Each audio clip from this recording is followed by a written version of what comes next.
त्रिदलं त्रिगुणाकारं त्रिनेत्रं च त्रियायुधं त्रिजन्म पापसंहारं एकबिल्वं शिवार्पणम्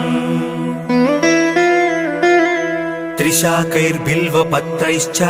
अस्चिद्दैः कोमलैः शुभैः शिवपूजां करिष्यामि एकबिल्वं शिवार्पणम् अखण्डबिल्वपत्रेण पूजिते नन्दिकेश्वरे शुध्यन्ति सर्वपापेभ्यः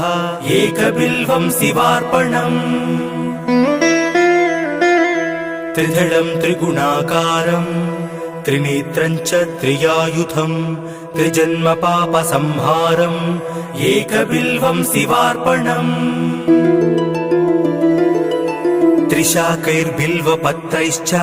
अस्चिद्दैः कोमलैः शुभैः शिवपूजां करिष्यामि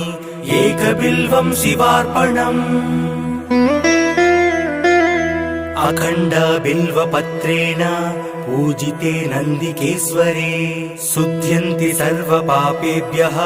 एकबिल्वं शिवार्पणम्